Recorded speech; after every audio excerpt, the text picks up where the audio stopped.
영국발 변이 바이러스, 남아공발 변이 바이러스 이렇게 지역 이름을 붙여서 불렀었잖아요. 근데 델타 변이 바이러스 또 이렇게 명칭을 붙이니까 이게 다른 바이러스인가 좀 헷갈리는 부분이 있을 것 같아요.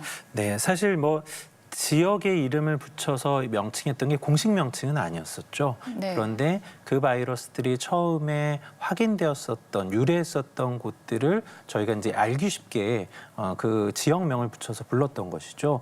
사실 리니지아라고 해서 어떤 계통 또는 어떤 집단 이런 식으로 다양한 이름으로 불려왔었습니다. 그러다가 5월 말에 WHO가 이런 변이를 갖고 있는 바이러스들의 이름을 좀 단순화하자.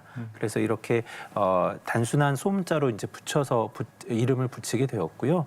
변이는 지금 WHO에서는 크게 VOC, VOI 이렇게 나뉩니다. VOC라는 게 특히 유전자의 변이가 있을 뿐만 아니라 실제적으로 발생이나 치명률이나 이런 측면에 있어서 문제가 생겼다는 걸 보여준 것인데 여기에 해당되는 바이러스가 4가지가 있는 거죠. 우리가 그전에 알고 있었던 영국발이 알파, 그리고 남아공이 베타, 브라질이 감마, 그리고 지역으로 부른다면 인도가 될 텐데 인도에서 유래한 바이러스, 인도에서 작년 10월에 처음 보고가 되었었던 바이러스인데 이걸 델타 변이라고 부르는 겁니다. 그러니까 그전에 우리가 모르던 아주 새로운 게 등장했다라기보다는 여러 변이에 있어서 명칭이 바뀌었고 변이가 발생하는 그 연장선상에서 나타난 또 하나의 변이, 이렇게 생각하면 될 것 같습니다. 네.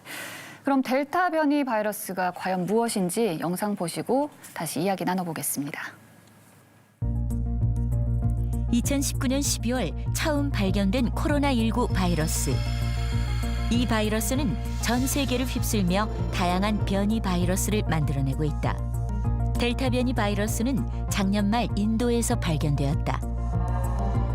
코로나19 바이러스는 어떻게 변이 바이러스로 모습을 바꾸는 것일까?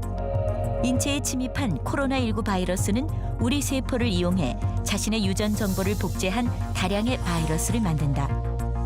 문제는 이 유전 정보의 복제 과정에서 우연히 염기 서열의 변화가 생긴다. 바로 변이 바이러스가 탄생하게 되는 것이다. 최초 바이러스보다 50% 정도 감염력이 높다는 알파 변이. 델타 변이는 이 알파 변이보다도 60% 이상 감염력이 높은 것으로 추정된다. 델타 변이 바이러스는 두통, 인후염, 콧물을 보인다는 특징이 있다. 네, 영상 보셨는데요. 델타 변이 바이러스. 네. 지금 보신 이제 VCR을 보시면은 어떤 식으로 지금 코로나 바이러스가 변이를 일으키는 걸 보여드리고 있는데요. 네네. 저런 변이들은 실제로 환자 몸에서 바이러스가 증식을 할 때 매우 빈번하게 일어납니다. 그런데 그런 변이 바이러스들이 모두 다 유행자가 되는 것은 아니고요. 그 변이의 결과가 2가지 양상으로 나타날 수가 있습니다. 네. 복제의 속도가 굉장히 빨라지거나, 그러니까 인체에서요.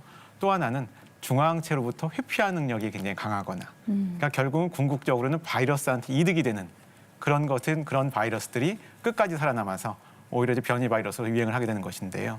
그러다 보니까 변이 바이러스들은 좀 더 일반적으로 증식을 더 잘하고 전파가 더 잘 되고 면역을 회피하고 이런 식의 양상으로 결과물이 남게 되는 것이라고 볼 수가 있겠습니다. 인체에도 쉽게 침투할 수 있는 능력이 더 높다라는 말도 되는데 이게 더 위험할 수도 있는 건가요? 그러니까 일반적으로 지금 이제 어떤 그 스파이크 단백질의 이제 변이가 왔기 때문에 일반적으로는 이제 전파의 속도가 훨씬 빨라진다고 볼 수가 있겠죠. 이 전파의 속도가 늦어지는 쪽으로 변이가 일어난다면 사실 그런 것들은 유행주가 될 수가 없는 거가 되겠죠. 네. 사실 앞서 영상에서도 소개가 됐는데 델타 변이 바이러스의 증상과 기존 코로나19 바이러스 증상이 좀 다르다고 합니다. 어떤 차이가 있을까요? 네, 이게 아주 정확하게 확인되었던 바는 아니긴 한데 지금 이제 영국 같은 경우에 주로 유행하는 바이러스가 델타 변이를 가진 바이러스가 되는데 이 영국에서는 앱을 이용해서 이 코로나19에 감염돼 있는 사람들의 증상을 수집하는 이런 연구를 진행하고 있거든요. 네. 거기에서 자발적으로 자신의 증상을 보고했었던 사람들을 봤더니 예전에 그러니까 뭐 영국에서 알파 변이 이런 것들이 주된 시기에 보고했었던 사람들의 증상과 최근에 델타 변이가 유행하는 이 시기에 보고하는 사람들의 증상이 좀 다르더라라는 거죠.